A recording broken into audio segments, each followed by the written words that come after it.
ये यात्रा में जो एक सौहार्दता, एक हिंदू मुसलमान की एकता वाली बात थी, उसको ख़त्म करने की पूरी कोशिश उसने की। चंद मुफाद परस्त और फ़िरका परस्त ताकतें जो हैं अभी आने वाले इलेक्शंस के लिए ये सब कर रहे हैं। अभी चंद ऑर्गेनाइजेशंस जो हमारे ख्याल में वो देश के दुश्मन हैं, ये कहते हैं कि एक ज़ात वाले सिर्फ मंदिरों के पास रखना चाहिए। वो हमारा हार्मोनी बेस्ड सिस्टम है। हम यही चाहते हैं कि इस मुल्क की जो भाईचारगी की फ़िज़ा है वो बहाल हो। उनको और हमारे में जो नफरत फैलाना चाहते हैं, ये हम कभी कामयाब नहीं होने देंगे। इस पूरे मामले में मारूफ समाजी कारकुन वाटाल नागराज समेत कई अहम शख्सियात ने फिक्र जताई।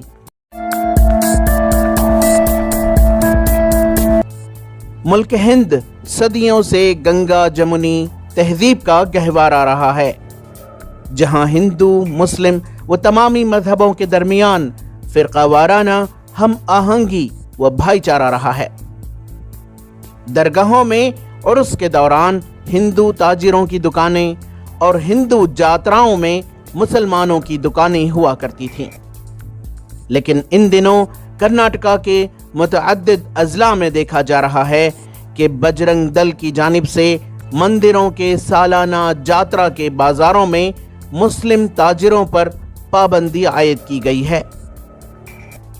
इस मामले पर अपोजिशन कांग्रेस ने कहा कि भारतीय जनता पार्टी अपने मुस्लिम मुखालिफ नफरती एजेंडे से रियासत को तरक्की की राह पर नहीं ले जा सकती, और इस मामले में बीजेपी ही के लीडरान विश्वनाथ और अनिल बेनके ने जात्रा में मुस्लिम मुखालिफ रवैये के खिलाफ आवाज़ उठाई और हुकूमत से फौरी मुदाखलत की मांग की है। देखिए, चिकमंगलुरु में जो सिटी रवि है, वो मैं कहता हूँ उसको दिमाग ही नहीं है, वो सबसे बड़ा फ़िरका परस्त है। वहाँ से शुरू हुआ ये यात्रा में जो एक सौहार्दता, एक हिंदू मुसलमान की एकता वाली बात थी, उसको ख़त्म करने की पूरी कोशिश उसने की। वहाँ से शुरू होकर उडुपी और अभी शिवमोगा, ऐसा कई जगहों पर इन चीज़ों में ये लोग दिलचस्पी ज़्यादा बता रहे हैं। इनका सब एक आइडन एजेंडा है। और गंगा जमुना तहजीब जो है हिंदुस्तान के अंदर है, दूसरे कहीं भी नहीं है।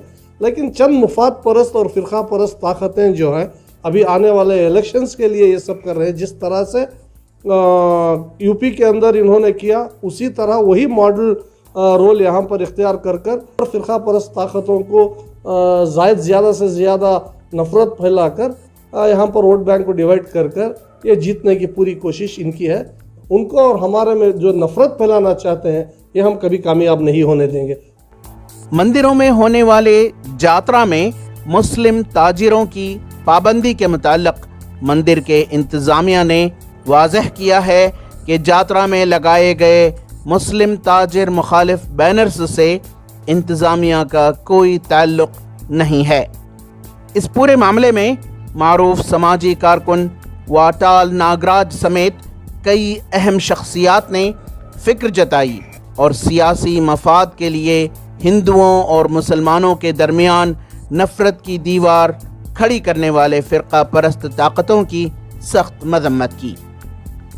ज़माने दराज से, चाहे वो मंदिरों के पास हो या मस्जिदों के पास हो या दरगाहों के पास हो या मठों के पास हो, जब कभी कोई जुलूस, जात्रे या किसी किस्म के त्यौहार होते हैं, सारे लोग अपना अपना मामला करते थे, सारे व्यापारी अपना अपना व्यापार वहाँ चलाते थे। अभी चंद ऑर्गेनाइजेशंस जो हमारे ख्याल में वो देश के दुश्मन हैं और देश के अमन व अमान के ख़िलाफ़ काम कर रहे हैं, ये कहते हैं कि एक ज़ात वाले सिर्फ मंदिरों के पास रखना चाहिए। ये बेहतर, अभी रमज़ान आ रहा है, मस्जिदों के पास ये दुकान लगाएंगे, वहाँ हिंदू मुसलमान दोनों लगाएंगे। वहाँ हमें चाहिए मुसलमानों को इसका जवाब दें, किसी भी सूरत में तासुब ना बरतते हुए किसी के भी साथ। हिंदुस्तानी तहजीब का, भारतीय तहजीब का जो जौहर ख़ास है, वो हमारा हार्मोनी बेस्ड सिस्टम है। हम यही चाहते हैं कि इस मुल्क की जो भाईचारगी की फ़िज़ा है वो बहाल हो, ताकि लोग एक दूसरे के साथ कारोबारी मैदान में आगे बढ़ें। और इस तरक्की की जो बहुत सारे अवामिल हो सकते हैं, उसमें एक पहलू यही है कि लोग मज़हब या फिर डिस्क्रिमिनेटिव एस्पेक्ट्स की बुनियाद पर इस चीज़ को ना रवा रखें, जबकि people, caste, creed, religion, region और कल्चर से बियॉन्ड होकर इस चीज़ को इम्प्लीमेंट करने की कोशिश करें। इस सिलसिले में महकमा पुलिस ने बताया है कि वो इस मामले को एक्सपर्ट्स से बातचीत करके हल करेंगे। ताहम अभी तक कोई हल सामने नहीं आया है। ETV भारत के लिए बेंगलोर से रफीक जब्बार की रिपोर्ट।